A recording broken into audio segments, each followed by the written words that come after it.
So hi guys, and welcome back to my channel. If you're new, my name is Joy, and be sure to subscribe before you even continue with this video. For today's video, I asked a question on my Instagram. My Instagram is It's Joy Quint, and I asked whether anyone would like to know what life is like in Qatar. I shot this video and I just talked about basically kupitia juju what life is like in Qatar. And so today I just want to do an in-depth video about what life is for a Kenyan and for an expatriate living in Qatar. So I'll do this in two ways. I'll first give you guys what it's like, and then I will answer your questions, the questions that you asked as we move along in the video. So how do you get to Qatar? So at the moment there are 80 countries that can come to Qatar visa free, but this is only for tourism. So all the other ways, when you come here, you would come here as an employee of a Qatari company, or as a spouse or immediate family member of someone who is in Qatar. This is because Qatar works on a sponsorship kind of system whereby you will be directly linked to who brought you into Qatar. So for example, if you work for Company X will be your sponsor. And so when your family comes in, your family will now be under your sponsorship.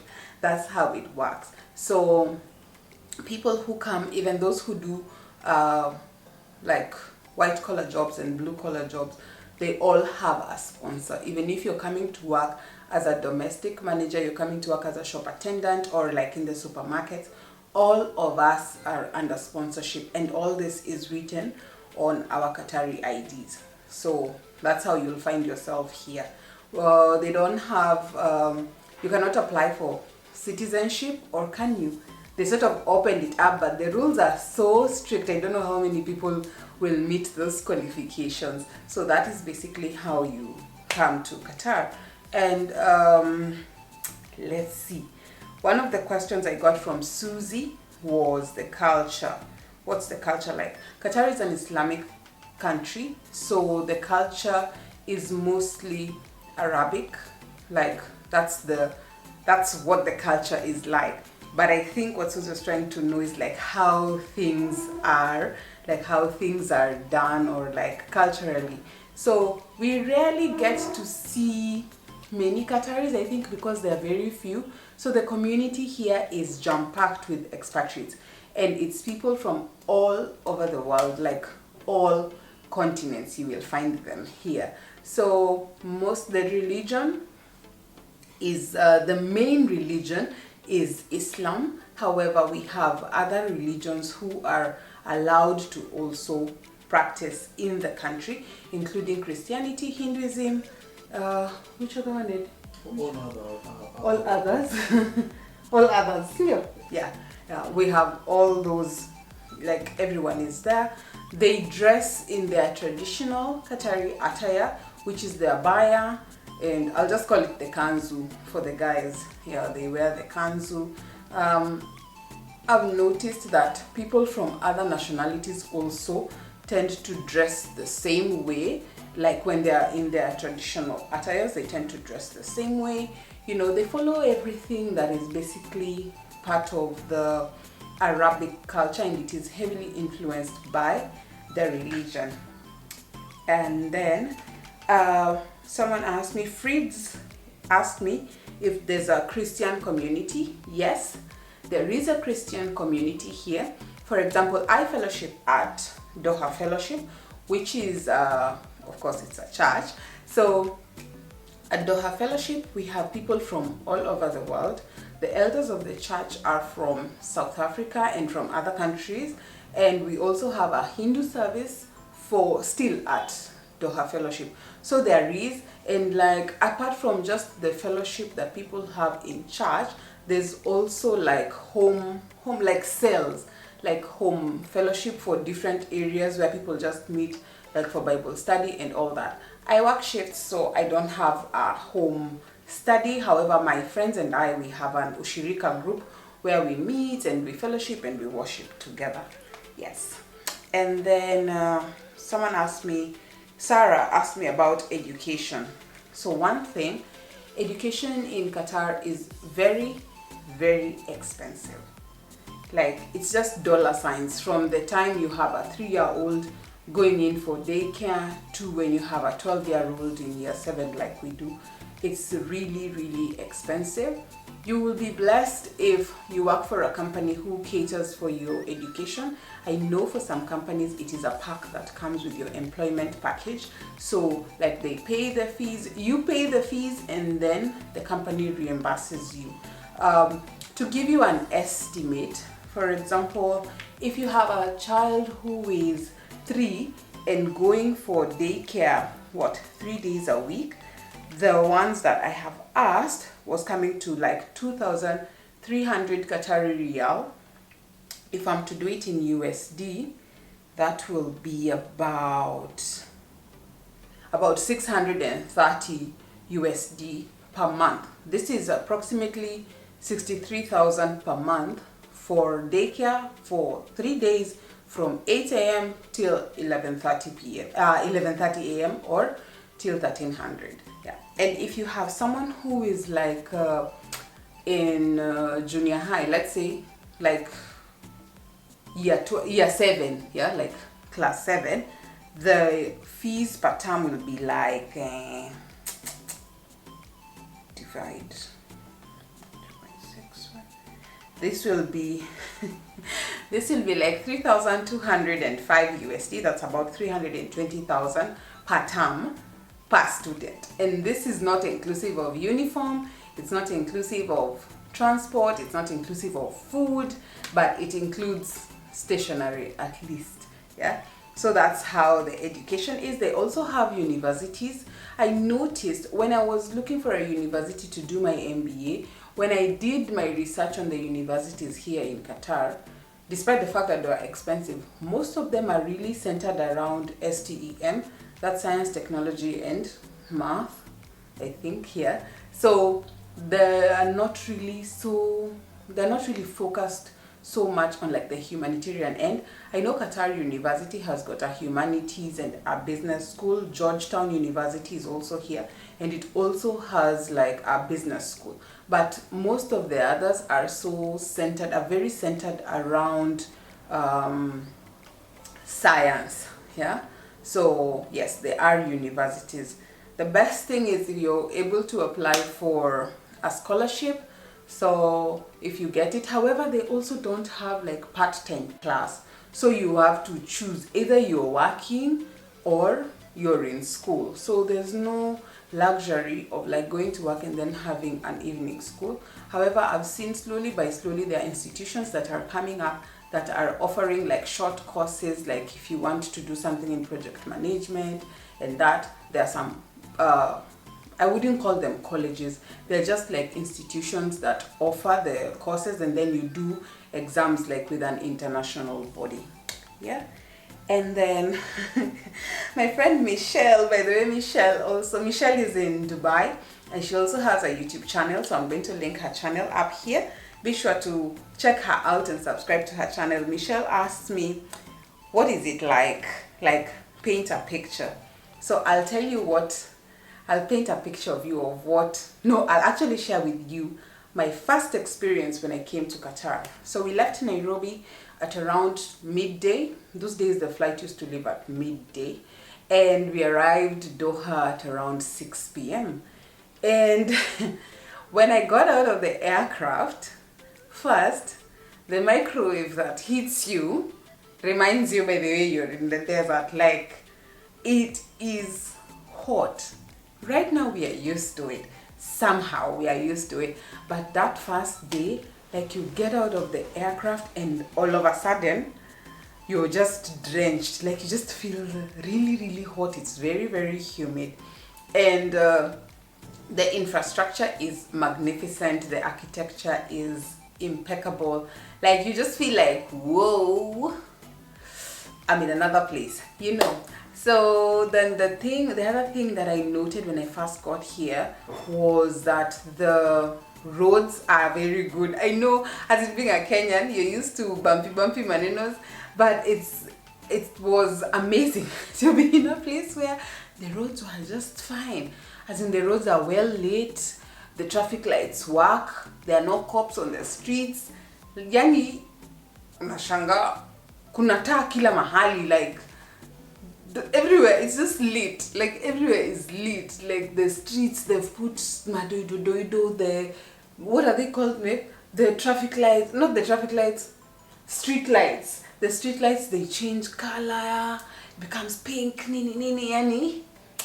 Then there's also like the Doha skyline. I'll post a picture to show you what the Doha skyline looks like.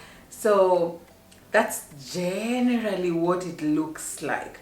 What it feels like is nothing like home. There's not so much warmth. There's that feeling of home.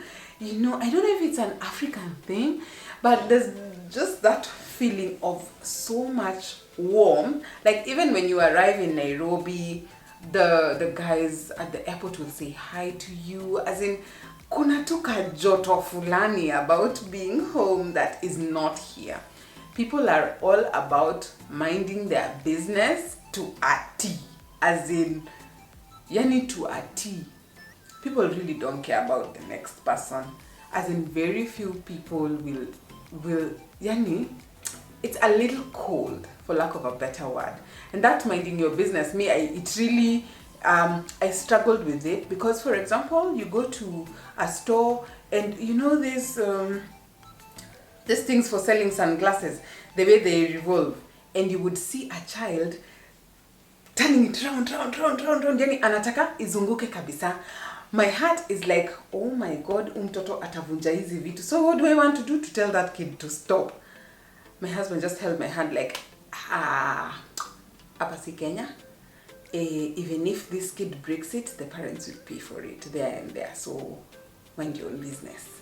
You know, there was even one time when, I don't know, do you remember we were waiting for a cab at the mall, and a mom got out of the car and the baby was following her, but she didn't see, so she banged the door and squeezed the baby's hands with the door, and she kept walking. And we are standing there with like 10 people and no one is moving. I couldn't help it. I just went and opened the door and helped the baby out. And everyone was looking at me like, what the hell is this black woman doing, touching someone else's body? But I couldn't just stand there and watch a kid writhing in pain. So, yeah, as in, people really mind their business. It's well stocked in the sense that you can find anything that you need. Most of the things that you need, like reasonably, yeah, you can find most of the things that you need. Even after we went through the blockade in 2017, even after we went through the blockade, we never missed food in the supermarkets. Like, they even went further to like put for us like translations of the things we are buying and what they mean, because now we were getting like milk from Turkey and stuff like that, and it was all written in Turkish, so they would translate it for us, so we get that. And we even have Kericho gold that is packed and written in Arabic. We have that.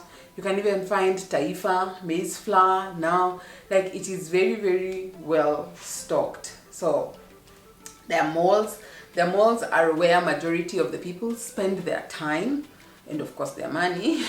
But the malls are really nice. Like, I'm more blown away by the architecture than anything. Like, they take so much effort into their storefront displays. They put so much effort in how the store looks like, how it's arranged. Like, it's really aesthetics, aesthetics top notch. So the transport, now we have a metro. When we came here when I came here in 2015, there was no metro. So now there's a metro, and the metro is like 2 real, which is equivalent to like, let me just say roughly like 60 Kenya shillings.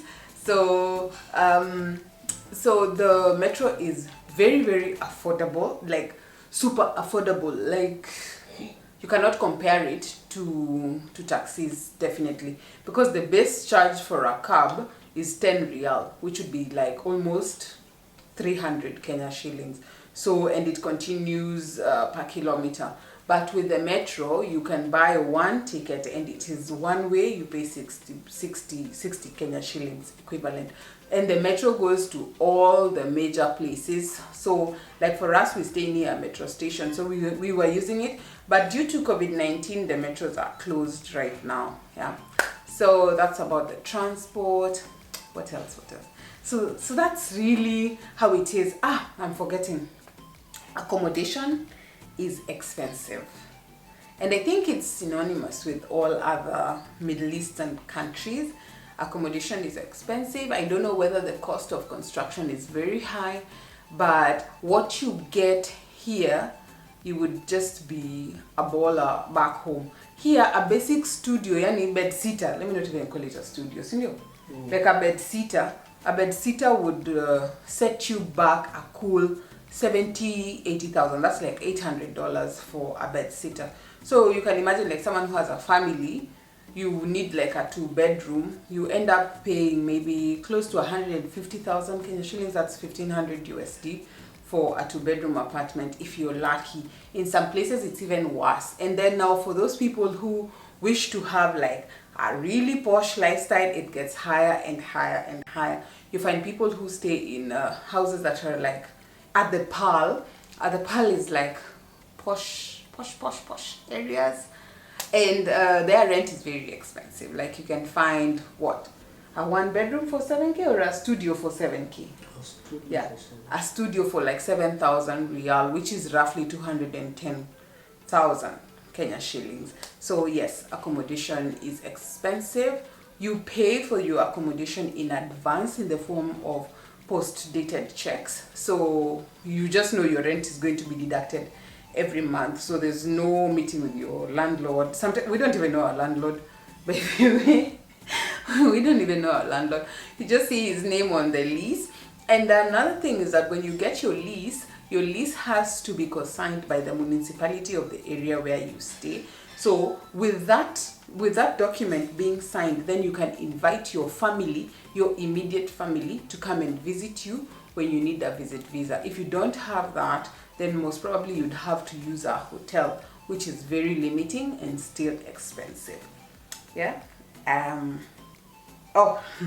Christine Wanjiko asks me, is it expensive? Are there charges? Yes, it is expensive. Even for things such as makeup. Let me use cosmetics. We do have a Sephora here. However, you will realize that the cost of the product on the Sephora website in Europe and in the States, it will come here and have like an increase. So the price is not the same. I don't understand why. Maybe it's taxation. No. You don't think it's taxation? They don't have taxation. People don't have tax. So? This is because it's an Arabic country. So since maybe for the market? Yes. But it wouldn't matter if it was a little cheaper. Anyway, you don't get it at the same price. Cars are very in the Middle East. Oh my goodness, you're right. Oh, I had even forgotten about the cars. Yeah, so it is expensive. Food is relatively expensive given that you get a lot of variety. Qatar is working very hard to make sure that it is self-sustainable, which is very, very impressive in that now they have their own dairy farms and all that. They're rearing their own chicken, they have their own cattle and all that. It's really, really impressive compared to when we came here, where everything that we had was either coming from Dubai, Kuwait, or Saudi for that matter. So it's really impressive to see how progressive the place is. But yes, it's expensive. Yeah, but good is good. Okay, Mabel, and I need to shout out Mabel. Mabel is one of my #1 supporters. Hi Mabel. And Mabel asks, I've heard the work days are different and also school hours. Yes, the work days are different. So our week starts on Sunday and ends on Thursday, and Friday and Saturday are considered weekends. Most offices work the same days, with the exception of banks, hospitals and all that, but they work the same days, and offices open at 7 in the morning until 3:30, and on Thursdays it's 7 until 3. For the schools, for example, the school my son goes to, which by the way, if you would like to check out what that school looks like, I'll link this video over here and you can watch it. I'll leave it in the description box. He goes to Oryx International School here in Qatar, and for them their school day on a normal day starts at 7:40 and ends at around 2. So if he has after school activities, this will go until 3, so he'll be home around 3:30, sometimes 4, depending if he has a game or not. And so then on Thursdays they of course have one less hour. Yeah, but for the rest of us who work shift work, we work 24/7 really. Yeah. Getting a driver's license here is like applying for law school. Yani, as in, they make it so difficult. I don't understand why, but you get really good deals on very new cars, like the latest cars. Like, you know, I wish Eddie knows more about these cars. For me, I'm like, if it can move, it's fine. But yes, you really get a good deal on cars, on the latest cars. So most people operate on a mentality that I would never drive this when I'm back home, so I'll enjoy it here. So yeah, that's to each their own. Then also, like, financial services are very, very good. I once shared a video on my Instagram where I was able to print out a checkbook at an ATM, so you don't really need to go to the bank. And like Kenya, my beloved country, ATM withdrawals are free regardless of which bank you're with. Like, you don't need to go to a Barclays, but you don't need to go to like an Equity account for you to withdraw money. You will still be able to withdraw money from whichever ATM is closest to you. Transactions interbanks is free of charge, and immediate. Like, you don't need to wait. So they have a lot of perks. Loans are a lot cheaper, but now with the economic situation, they're a lot harder to come by. You get your secured loan, a personal loan, at 6% or 6.5%, which is good if you have a project. And also, if you love to travel, the country has made it a lot easier for us to get visas here, as long as, you know, you've got an employment letter and stuff like that. Getting a visa is pretty easy and pretty quick, and I think this is because of what we have as the Qatari IDs. They're able to monitor all your information, your credit scores and all that. Like, they're able to know if you are a clean person or mutu wa chini chini. Yeah, so basically I do enjoy my life in Qatar. I mean, it's really wonderful. I'm lucky that I have my family here. There are those who, depending on the type of job that they do, they're not able to have their families here, but Quint and I are able to have both our kids with us here, and that's a good thing. Our families are able to visit us every now and then, so it makes us have a little bit of home. And also, seeing that Nairobi is a clean 6 hours away, we are able to come home ever so often on rebated tickets, which makes it nice.